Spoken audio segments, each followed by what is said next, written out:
रजीम बिस्मिल्लाहिर्रहमानिर्रहीम अल्लाहुम्मा सल्ली अला मुहम्मद व आले मोहम्मद। तो दोस्तों, उसी सिलसिले की कड़ी आगे लेकर चलते हैं। कुछ आसान नुस्खाजात आपको बयान किए देते हैं ताकि आप आराम से तैयार करके घरेलू सतह पर इस्तेमाल कर सकें। तो वीडियो की तरफ जाने से पहले आपसे गुजारिश है कि हमारी वीडियो को सब्सक्राइब करें और बेल आइकन का बटन भी दबा दें ताकि आगे आने वाली मालूमात आप तक पहुंच सके और आप उससे भरपूर फ़ायदा उठा सकें। यह दोस्तों, जो आज हम हज़ारों रुपए दवाइयों पर ख़र्च कर रहे हैं, तो ये हमारी देसी औदियात जो हैं ये हमारे लिए मशलेरा बन सकती हैं। पुराने ज़माने में लोग यही इस्तेमाल करते थे और हमसे ज़्यादा उम्र भी पाते थे और हमसे ज़्यादा सेहतमंद भी थे, और ये ब्लड प्रेशर, हार्ट ट्रबल और ये दूसरी बीमारियों से भी बचते रहते थे। लेकिन हमने बुनियादी चीज़ें छोड़ दी, जिस वजह से जो बीमारी 60 साल में होती थी वो 40 साल में होना शुरू हो गई, और हम अपनी रवायात, अपना मौसम और अपने तरीक़ाकार को भूल गए, जिस वजह से हमने सारा वो मगरब से ले लिया। करोड़ों खरबों रुपए की औदियात सालाना बिकती है और हमारी गवर्नमेंट भी उनको सपोर्ट करती है। तो हम अभी आपको आसान नुस्खा की तरफ ले जाते हैं। पेचस की ये मखसूस दुआ है, होवल शाफी हलीला स्या,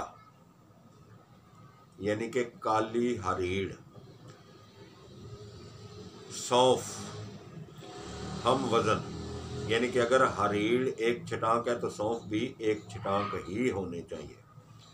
दोनों को अलग अलग घी में बरियां कर लें और पाउडर बना लें।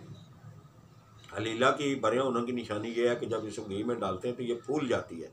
जब फूल जाए तो आप समझ लें कि ये बरियां होगी। इसी तरह सौंफ को भी नॉर्मल तरीके से बरियां करना है, जलाना नहीं है, घी में करना है बरियां। और पाउडर बनाकर रखें। 3-3 मासा दिन में 3 मरतबा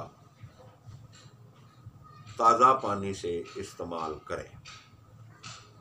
इंशाअल्लाह ताला पेचस ख्वा शुद्धि हो या गैर शुद्धि हो, पुराना हो या नया हो, निहात ही मुफीदुल असर दवा है। इसी तरीके से एक और नुस्खा बयान करता हूँ जो ख़ास कर बच्चों और बड़ों दोनों में काम आता है। सफ़ूफ़ राल सफ़ेद 1 तोला और समग अरबी। समग अरबी से मुराद है कीकर की गोंद। इन दोनों का सफ़ूफ बना लें और मिक्स करके सफ़ूफ बना के संभाल रखें।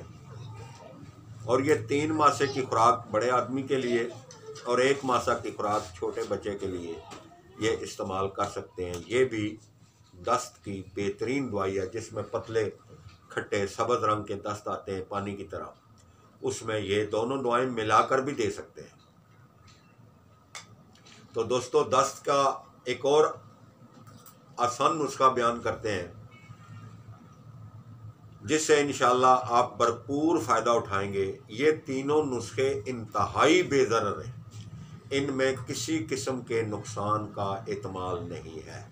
बिला खटके ये छोटे बच्चों में और बड़ों में दस्त और पेचस की बीमारी में इस्तेमाल कर सकते हैं। ये जो नुस्खा नंबर 3 में बताने जा रहा हूँ, ये इंतहाई बेहतरीन नुस्खा जात है और मेरा मामूल मतलब है। इसमें हरीड़ सब्ज आती है और सुंड आती है और ज़ीरा सफ़ेद आता है। ये तीनों बराबर वज़न ले लें और अलग अलग इनको भी भून लें तवे पर, लेकिन भूनने से मुराद ये है कि जलने ना पाए। और इन तीनों को अलग अलग सफ़ूफ करके बाद में अच्छे तरीके से मिक्स कर लें और संभाल रखें। सुबह और शाम आधी आधी चम्मच बड़े को, जो छोटे बच्चे हैं उनको कम दें, जो इंतहाई छोटे हैं उनको मज़ीद कम दें। इंशाअल्लाह ताला 2 दिन में ये पेचस का इंतहाई आसान और बेहतरीन इलाज है।